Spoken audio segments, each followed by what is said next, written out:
It's time now for SME On Point. Every year in June, we pay homage to the courageous youth of 1976. This is why this month we are giving special attention to youth-led businesses. Today on SME On Point, it's all about bread, a hand washing station, and socks. To start us off, we visit a bakery in Soweto where 29-year-old Refiloe Rantekoa is changing lives, one loaf of bread at a time.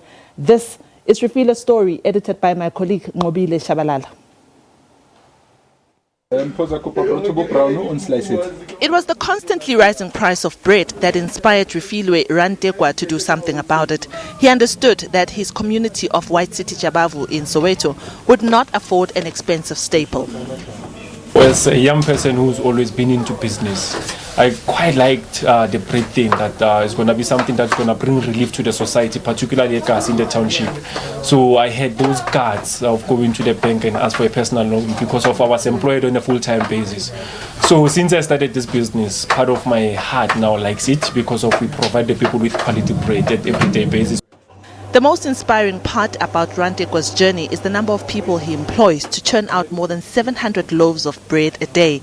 25 of his peers are employed by the bakery, most of them delivering freshly baked bread. He reminisces about the very first loaf he produced. To tell you the reality, the bread was so bad. But it was so good at the same time because of just seeing the magic in front of us that, we can do our own bread. Because it was even 5 rand that time. Yeah. So the whole people who bought the bread were just excited by the bread. They didn't even criticize us directly that the bread is so bad. That time we were working in a back room there as we move now to the shipping container. But we now invested enough time in terms of redefining the product. We moved away from just making the general bread. We are now investing so much in terms of our quality ingredients, premium flour, so we can produce the best quality. Reflecting on the significance of Youth Month, Rantekoa describes the youth of 1976 as our heroes and heroines. Their battles and our battles are two different battles. Our battles now is economic battles. So they paved the foundation or the path for a young person like me and the others out there, not to celebrate what their blood was spilled for, but we just need to try to bring relief to the black community in particular, to unprivileged and rural people from nowhere, to bring hope and stability. As much as it's going to be the longest road that we need to get from where we are to where we want to be in the economic side of things. But the most important thing is to start and take the bullet for the whole team. And a parting shot for aspiring entrepreneurs. Try to empower yourself with different things, reading books, open yourself for criticism, and be patient in terms of accumulating money or cash, whatever the case it may be. Particularly as a small business, you shouldn't be much depending on the aid or maybe the government people kind of things, and take those risks. Thank you to Refiloe Rantekoa for sharing a story with SME On Point. And as the saying goes, there's opportunity in every crisis. With the advent of the coronavirus, new businesses have sprung up. Take 28-year-old Bongani Murage and his business partner Bongas Kosana, for instance. They've come up with their very own version of a sanitizing wash station. They believe that it will be useful to township and rural school. This is their story, edited by Vuyiswa Ntanzi. Hand washing or sanitizing has become hygiene routine that's key to fighting COVID-19. This is why Bongani Murage and his business partner have come up with a way to do both and not one or the other. We save water. The water keeps recycling. And we have your soap, your sanitizer, and your water. Most of the people only use sanitizer only or water and soap, but we have 3 in 1. Murage and his partner have created this prototype with the hope that manufacturing will take place soon. This is how it works. We decided to use a waterfall tap. This tap will be for soap and this one will be for sanitizer. We had initially decided to use buttons, but because touching is a no-no during this period, we decided to also use sensors, motion sensors that will sense motion and release soap and sanitizer. We used recyclable water because South Africa is a water-scarce country and rural areas struggle with water. So with such initiatives, we'll be able to also help them with saving water. You can also get it to use electricity or batteries. Morake says he is grateful to the youth of 1976. He believes that it is their resilience that gave young people like himself the confidence to come up with problem-solving solutions. They fought for us to have business opportunities today. We are better equipped today because of their sacrifices they did for us. With no end in sight for this pandemic, Morake believes that this station will play an important role in helping people in far-flung areas. Bongani Morake, thank you for sharing your story with SME OnPoint.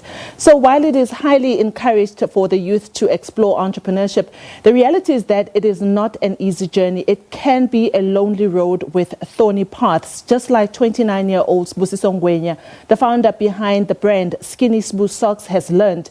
You may remember Skinny Sbu for his happy socks. He has had his fair shares of downs on this entrepreneurship road, and fortunately, in all instances, he has risen above from those. Let's chat to him to find out about the lessons that he has learned that he can share with you. Sbu, thank you so much for joining us on SME OnPoint. No, my sister, it's a great opportunity and a pleasure for me to be on SABC News on this day. Thank you. Sbu, this month we are celebrating young entrepreneurs. You have been on this journey for quite a while with, your fair share of ups and downs. What important lessons have you learned? Well, I've learned three things, when it comes to business over the past 7 years of running Skinny Sbu Socks. I think number one, it would be that money doesn't come around more often. Whenever you get a chance to access money, make sure that you hold on to it tightly. The most wealthiest people who continue to build wealth give out money strategically. So that's the lesson number one. Number two is that business requires patience. I've been building Africa's number one sock brand, Skinny Sbu Socks, for the past 7 years. And we haven't even scratched the surface. And I think I need to be patient with the business as it unfolds itself. And the last lesson would be that business boils down to one thing at the end of the day. For you to sign deals, for you to grow your business, for you to employ great talent, you need to treat people well. Let's talk about the mistakes that you have personally made.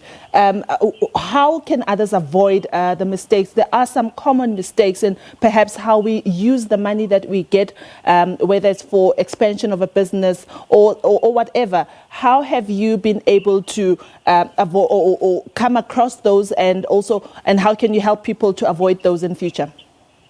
I think it will be unfair for me to dish out advice on entrepreneurs that are starting out on how to avoid making mistakes, because it's part of the journey. It's mandatory for you to make mistakes because that's how you learn, that's how you grow, that's how you enter into new spaces.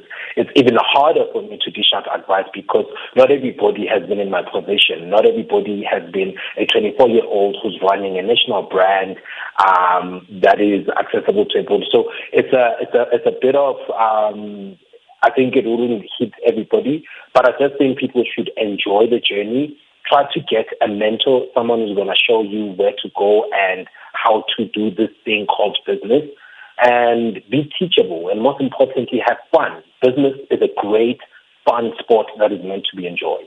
Sbu, this month, as you may have seen, that we are commemorating the youth of 1976. Firstly, tell us, what goes through your mind when you think about what they fought for, and also do tell us about this recently new deal that you signed with CEDA. Oh man, when you talk about 1976, I'm reminded of all our ancestors who died for us. I am reminded of all the young people then who are very much grown-up people right now who put their lives on the line so that we can have the freedom of building anything we want. Who would have thought that in 2020 you could have a black man whose core business is just to sell colorful socks and be successful in doing it and employ other young people? So I'm just reminded of young people who went out of their way to create opportunities for us, which is why right now we have a government like the current government that's in administration that allows young businesses to thrive, like an agency of the small business, Department of Business, CEDA, has given me an opportunity to work with them. They form part of our 10-year plan as Skinny Sbu Socks. And early this week, we signed a deal with them to help us grow Africa's #1 soft brand. Smooth, thank you so much for sharing your journey with us. We wish you the best of luck as you expand your business, and we do hope that people will continue to buy Skinny Smooth socks. Well, that is it from SME On Point for this Friday. After the break, Books on Point with Nastasia Arendse, and she does have a familiar face that she'll be interviewing today. Do enjoy after the break.